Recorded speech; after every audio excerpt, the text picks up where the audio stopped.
Bem-vindos a mais um vídeo. Hoje vamos conversar então sobre essa novela de Thomas Mann, A Morte em Veneza, que eu tenho aqui neste volume que contém duas novelas, né? A outra, Otônio Crude, eu ainda não li, mas vamos conversar um pouquinho sobre A Morte em Veneza, porque eu fiquei um pouco aficionada assim por essa novela e acredito que seja o início de uma possível redenção, então, com Thomas Mann. Para quem não sabe, sempre que alguém me pergunta sobre um livro clássico que não funcionou muito bem para mim, eu comento sobre a minha leitura de Os Buddenbrook, do Thomas Mann. Foi o primeiro romance dele e já fez com que ele ganhasse o Nobel de Literatura, mas para mim foi uma leitura muito cansativa e muito arrastada, e eu penso que isso tem um pouquinho a ver com maturidade literária, não só assim em relação a gosto pessoal. Eu sei que meu gosto pessoal se afasta um pouco realmente da forma com que o Thomas Mann escreve seus livros, porém, quando eu tive contato com essa novela aqui, escrita por ele, eu vi que hoje eu consigo ter um pouco mais de... Não seria nenhuma profundidade, é mais uma sensibilidade a ver a forma com que o Thomas Mann escreve de um jeito bonito e de um jeito que eu consigo me aprofundar melhor nos temas que ele vai trazendo. Então eu vejo que o Thomas Mann, ele tem uma escrita bem rebuscada, é uma escrita que às vezes você vai precisar parar, ler de novo e entender mesmo o que ele está colocando naquelas entrelinhas e tudo mais. Ele não é um livro fácil, mesmo essa novela aqui que tem 80 páginas, foi um pouco desafiador para mim. E só que dessa vez eu gostei desse desafio, assim. Eu acho que conforme a gente vai criando essa bagagem, né, conforme a gente vai lendo e tendo contato com obras, e especialmente com a teoria da literatura, também com o avanço da literatura conforme os anos, a gente percebe que consegue realmente ter um pouco mais de entendimento desses escritores que são considerados um pouco mais difíceis. E para mim, na minha opinião pessoal, sim, eu acho Thomas Mann um escritor mais difícil. Eu acho que quando ele vai descrever, ele fica a um passinho, assim, do pedantismo, pelo menos essa é a minha percepção. Às vezes parece que ele deixa tudo muito empolado, e talvez isso seja também pela tradução. E eu fiz essa leitura com a Renata, e ela estava lendo em inglês e falou que essa tradução aqui ficou realmente mais rebuscada, assim, né, mais detalhada, e inclusive no vídeo que a Debs fez, vídeo meio antiguinho da Debs aqui no canal Olá Bocós, ela também comenta um pouco sobre isso. Vou deixar aqui linkado esse vídeo, porque foi um vídeo que eu gostei muito e trouxe muitos elementos que eu não tinha parado para pensar em relação a essa novela. Bom, passada essa breve introdução, vamos comentar então um pouco sobre o que é o enredo dessa novela. É uma novela, então realmente é um texto bem enxuto, um texto que é basicamente ali um recorte de um acontecimento, tem início, tem fim, mas é um recorte e não tem muitos personagens, não tem um grande enredo acontecendo aqui. Basicamente, nós temos esse personagem principal, que é o Gustavo, e ele é um escritor, e isso já me chamou a atenção desde o início, assim, porque eu fiquei pensando se Thomas Mann teria colocado alguma coisa de autobiográfico, né, nisso, mas eu não tenho muito contato com a biografia do Thomas Mann. Enfim, eu vi algumas alusões a alguns textos que eu vou trazer para vocês em relação a isso também. Mas, de qualquer forma, nós temos um escritor que ele é muito focado na forma, assim, dos seus livros. Então, ele tem uma rotina muito bem estabelecida para escrever. Ele escreve de uma forma, assim, bem constante mesmo. Então, ele não é aquele tipo de artista que vai ter, sei lá, um clarão, assim, uma super inspiração e vai escrever o livro. E ele está justamente escrevendo, nesse momento, uma obra-prima. E ele já é um escritor laureado, um escritor muito famoso, justamente para essa constância na escrita, né? Ele tem esse hábito mesmo e faz a escrita como algo que ele vai lapidando, assim, em relação ao tempo, né? E foi justamente isso que me fez pensar nessa possível relação com a biografia do Thomas Mann. Só que em determinado momento, esse artista está passeando pelas ruas ali de Berlim e ele passa por uma igreja, porque ele precisa pegar ali uma espécie de transporte público ali para voltar para casa, e ele vê uma figura saindo de uma igreja, e essa figura bem estranha, assim, faz com que ele tenha um rompante, é meio que ele tem uma desilusão, assim, às vezes até parece que ele teve uma visão mesmo, né, algo meio fantasmagórico, assim, e ele fica com uma vontade muito grande de viajar para um determinado lugar. Ele sente como se fosse um ímpeto, assim, um impulso que o leva a determinado lugar, determinada praia especificamente, porque ele sente que ele está no momento de sua vida, ele já tem ali seus 50 anos, mais 50 anos, eu acho, E ele sente esse ímpeto, então, de viajar para um determinado lugar, que é essa praia, essa coisa meio tropical, essa áurea meio tropical, assim, que do nada ele sente. É como se ele realmente se sentisse no lugar já antes de ir até ele. E é justamente o que ele vai fazer. Então, ele vai aproveitar ali um momento que ele precisaria ir para sua casa de campo, casa de férias. Ele vai para algumas ilhas ali que ficam na região mais oriental, só que ele sente que não é ali que ele tem que ficar. Então é uma coisa assim muito de sentimentos que surgem justamente por conta dessa aparição na igreja, uma aparição inclusive que quando ele volta, tenta olhar de novo aquela pessoa, já sumiu. Então tem uma coisa assim meio diabólica, e a Debs no vídeo dela, ela vai explorar muito bem os pontos em que aparentemente há aparições diabólicas aqui nessa novela. E esse rompante, esse ímpeto, vai fazer com que ele pare justamente em Veneza.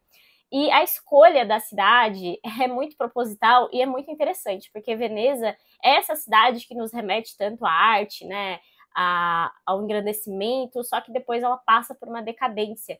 E uma decadência que também tem a ver um pouco com o comercial, porque é uma cidade que se torna tão comercial que, às vezes, o objetivo comercial vai suplantar o objetivo artístico e tudo mais. Isso é uma coisa que se tem na aura de Veneza também. Ele vai acabar, então, indo a Veneza e ele vai já usar uma gôndola ali de um cara muito esquisito, também outra aparição esquisita que vai levar ele, e ele vai acabar descobrindo que não era nem um gondoleiro oficial ali, né, registrado, enfim, coisas vão acontecendo nessa viagem, muitas coincidências vão acontecendo nessa viagem que ficam realmente estranhas e parece que ele está quase que sendo atraído por um imã àquela cidade.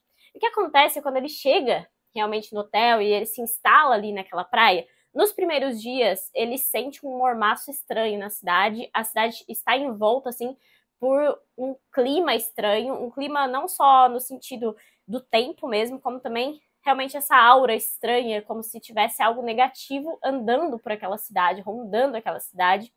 E nos primeiros dias ele vai sentir isso, vai até ter uma vontade de ir embora, ele vai ensaiar uma volta para casa e acaba que as malas dele se perdem e ele vai acabar voltando pro hotel. Isso é mais uma coincidência estranha que acontece nessa novela. Só que o fato dele voltar e ficar feliz por voltar pro hotel, mesmo com toda aquela coisa estranha que ele sentia na cidade, se originava de uma pessoa, de um menino, que é o Tadzio, um menino polonês que ele começou a observar e começou a ficar levemente obcecado por ele. E seria realmente um adolescente, ele tem aí uns 14 anos, lembrando que o nosso personagem principal tem aí mais de 50 anos, né? Então, enfim, já entendemos para onde foi essa história aqui. Ele vai ficar deslumbrado por aquele menino e, inicialmente, ele vai começar a contemplar aquele menino. Ele vai fazer toda uma explicação artística mesmo para isso. Ele vai citar, por exemplo, o Fedro do Platão, muitas vezes aqui justificando, e a mitologia grega também, momentos em que meninos apareceram na mitologia grega e foram contemplados por deuses, por outras entidades mitológicas, enfim. Só que a gente observa que aquilo ali vai crescendo para uma coisa que não é positiva, uma coisa que vai sair um pouco do platônico e vai ficar cada vez mais nojento mesmo. A gente sente asco de ler esse personagem criando esse sentimento por esse menino. E assim, em nenhum momento, pelo menos sem dar spoiler do final, né, mas aqui no início do enredo, na construção do enredo, ele nem se aproxima do menino, ele nem conversa com o menino, até tem um momento que ele vai conversar com ele, mas ele decide no final assim, que não vai, e parecem assim vários sinais de coisas que estão dentro do personagem, e ele vai ouvindo, então, como se tivesse aqui o anjo e o diabo conversando na cabeça dele para ver qual a decisão que ele vai tomar. Só que ele fica com essa fixação por esse menino, e a gente vai criando esse asco, vai ficar com esse abuso desse personagem, porque ele obviamente está se apaixonando por um menino, e é uma coisa muito bizarra, uma coisa horrível de se ler, né? Assim como foi horrível de ler Lolita, do Nabokov. Mas aqui ele vai trazendo essas desculpas. Só que o grande ponto, e aqui reside o nome, né, dessa novela, que é bastante sugestiva, A Morte em Veneza, a morte é justamente representada por uma cólera que está ali naquela cidade. Ele vai descobrir que tem uma coisa estranha, o pessoal começa a aparecer com cheiro de desinfetante, cheiro de ácido, de remédio, ele vai percebendo que tem aquela aura estranha que ele estava sentindo na cidade, na verdade é uma doença que está se espalhando por ali e que não está sendo divulgada para os turistas justamente porque se está no momento em que Veneza está lotada, né, de turistas e tudo mais, aquela coisa comercial novamente aparecendo aqui. E ele então descobre isso, só que aqui vai chegando para o desfecho do livro, e que eu não vou contar para vocês, obviamente, mas que é um desfecho, assim, muito, muito bem arquitetado pelo Thomas Mann. Eu gostei muito desse final, assim, e é um final que vai te levar realmente até a última linha, assim, da novela, para que você entenda toda a ideia aqui que o escritor quer passar para você com relação a essa novela aqui. Então, assim, é uma leitura que não é fácil, tanto pela temática, quanto por essa construção do Mann, que tem essa escrita bem empolada, digamos assim, né? Mas eu gosto muito de descrições bonitas, então eu consigo parar e meio que contemplar aquela descrição e depois seguir no enredo sem nenhum problema. Até porque é um livro bem curto, né? Então isso fica necessariamente mais fácil. Mas esse tema também traz essa dificuldade, né? Porque é óbvio que ler sobre isso nunca vai ser fácil. Só que também essa é uma discussão que Lolita sempre levanta, assim, de será que isso aqui é arte? Porque a arte não pode ser imoral. E quando a gente fala de Oscar Wilde, também tem essa discussão. Ele tem um texto sobre isso, inclusive, que é bem interessante de se ler.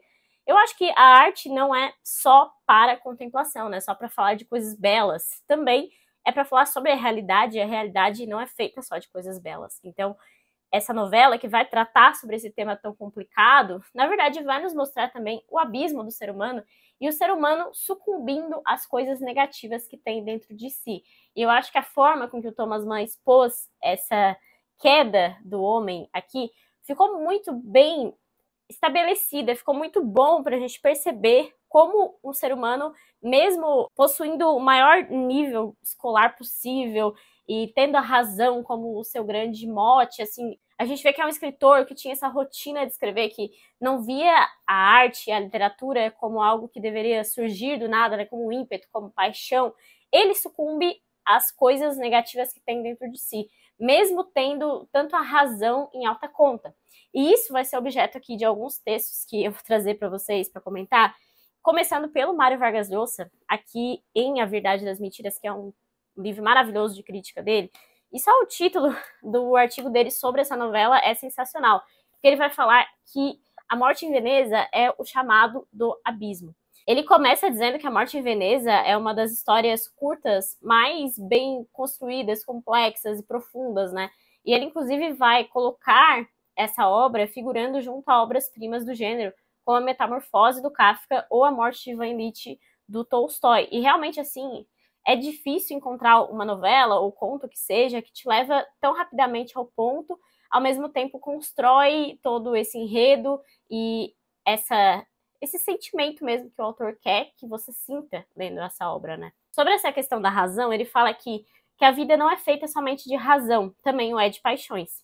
O anjo que habita o homem nunca consegue derrotar totalmente o demônio com o qual comparte a condição humana, ainda que nas sociedades avançadas isso pareça ter sido alcançado. A história de Gustavo von Aschenbach nos mostra que nem sequer esses soberbos exemplares de sanidade cidadã, cuja inteligência e disciplina moral acreditam ter domesticado todas as forças destrutivas da personalidade, estão a salvo de sucumbir numa manhã qualquer à tentação do abismo. E aí vem justamente esses personagens que vão fazendo com que ele vá parar em Veneza como esses chamados do abismo que o Thomas Mann teria representado mesmo, né? Existe entre os resquícios dessa história um abismo que ela deixa entrever e que imediatamente identificamos em nós mesmos e no meio social no qual estamos imersos. Um abismo povoado de violência, de desejos e de fantasmas assustadores e exaltados, sobre o qual geralmente não temos qualquer consciência, salvo através de experiências privilegiadas que ocasionalmente o revelam, recordando-nos que, por mais que o tenhamos reduzido à catacumba e ao esquecimento, forma parte integral da natureza humana e subjaz, portanto, com seus monstros e sereias sedutoras, como um desafio permanente aos usos e costumes da civilização. E ele vai terminar esse artigo falando que no fundo do cidadão exemplar que havia em Gustavo von Aschenbach se aninhava um selvagem mal definido, esperando um instante propício para sair à luz, para proclamar que, mesmo momentaneamente vencido, o bípede antropóide das hordas e dos clãs está sempre à espreita. esperando a hora da desforra. E aí, quando a gente vai pensar numa interpretação cristã disso aqui, é óbvio que vem essa ideia do bem e do mal, né, decorrente de Deus e o demônio, que estão presentes em cada ser humano, e vem realmente essa interpretação, né? O Otto Maria Carpo, aqui na História da Literatura Ocidental, vai comentar um pouquinho, inclusive trazendo os Buddenbrook para essa interpretação. Eis o tema dos Buddenbrook, o enfraquecimento vital durante várias gerações de uma família burguesa do norte da Alemanha. Mann acredita, porém, em compensações psicológicas. Para Thomas Mann, filho de burgueses e artista nato, essa explicação tem valor autobiográfico e apologético. Justifica a arte pela decadência dos não-artistas, de modo que a decadência biológica do próprio artista é culpa dos antepassados e resgatada pela criação espiritual. Mann desenvolveu esse tema no belo conto melancólico Tônio Kruger, que eu ainda não li, que está aqui nessa coletânea, né? E, sobretudo, na novela magistral A Morte em Veneza. O escritor mórbido Aschenbach tem algo de um autorretrato. Mann relaciona a arte com doença e morte, e a suprema das artes, a música, parece-lhe hino permanente e dionisíaco à morte. E provavelmente a gente tem um pouco mais disso em Dr. Fausto, Thomas Mann, né, que vai falar justamente sobre um pacto fáustico e sobre a música, né? E falando justamente sobre essas interpretações, né, de como a natureza também reflete o mal, aqui em Personas Sexuais, a Camille Paglia vai fazer muitas dessas reflexões. Esse aqui também é um livro que a Debs vai explorar bastante, né, assim como A Sagração da Primavera, que ela vai falar sobre a possível inspiração do Thomas Mann, que seria realmente uma pessoa real ali, embora tenha também esses elementos de autorretrato, como o Otto Maria Carpo falou. Tem também o áudio do professor Monir Nasser sobre esse livro, em que ele vai falar um pouco sobre isso também, caso vocês tenham interesse. Mas voltando aqui para a Camille Paglia, ela fala que Morte em Veneza é um fruto tardio do fim do século. A civilização está em decadência. Veneza, a cidade das artes, está morta, impregnada do cheiro de coisas putrescentes. Quando o escritor Gustavo Aschenbach chega a Veneza, descobre que ela é o lar de um fascinante andrógeno adolescente. E aí ela vai fazer relação desse livro com outros dois, que curiosamente eu tenho aqui, que é justamente Billy Budd, do Melville. Vocês viram que eu acabei de adquirir essa edição aqui, fiquei ainda mais curiosa, que aparentemente tem elementos disso aqui nessa obra também. E claro, eu acho que não tem como não relacionar com o retrato de Dorian Gray, do Oscar Wilde. Ela vai mencionar até que essa novela do Thomas Mann seria quase que um elogio ao Oscar Wilde. E ela fala que, tal como Basil, que é um personagem lá do retrato, Aschenbach é um artista destruído por um belo garoto. E aqui ela vai falar sobre esse arquétipo do menino perfeito, né? Porque o menino Tadzio aqui na Morte em Veneza tem toda essa caracterização do menino perfeito que ela vai colocar especialmente aqui na representação da arte italiana e a decadência dessa arte italiana, que tem também muito dos gregos, né? Aqui tem uma figura que ilustra muito bem. E quando a gente vai ler sobre o Dorian Gray, também tem essa representação aqui desse menino perfeito, idealizado, com os traços gregos e, às vezes, com traços que vão parecer até afeminados de tão perfeitos. Isso aparece muitas vezes nesse tipo de literatura, também é algo interessante da gente comentar.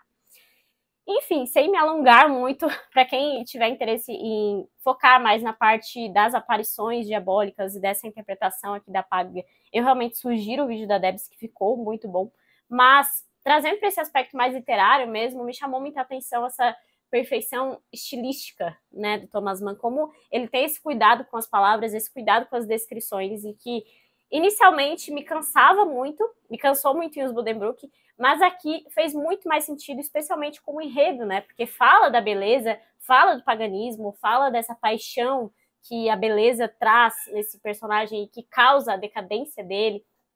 Então tudo isso para mim funcionou muito bem, e eu gostei bastante dessa novela. Acho que ela é uma novelinha aí de 80 páginas, que não dá para ler numa sentada, eu não recomendo que se faça isso. Eu acho que tem que ler mais ou menos aos poucos mesmo, para ir pegando esse ritmo, observando as descrições, observando essa coisa da decadência de Veneza sendo construída pelo autor também, mas que, apesar de ser muito curta, faz com que a gente comente tantas coisas e discuta tantas coisas, como é o caso aqui desse vídeo e dos outros vídeos que tem sobre este livro aqui. Enfim, muito recomendada a novela do Mann, espero que seja realmente assim o início de uma caminhada aí com o Thomas Mann, sem muitas revoltas por minha parte. Espero gostar mais das obras dele realmente, e pretendo ler não sei se em breve, talvez um pouco mais pra frente aqui, Tônio Krüger, que é outra novela, tem nessa coletânea, e aí a gente conversa sobre ela também. Tem outros livros aqui do Man, pretendo continuar, e ainda que eu tenha esse estranhamento inicial, é claro que eu jamais não diria que ele é um dos grandes escritores do século XX, então é inevitável que a gente tenha esse contato, sim, pelo menos conheça, né?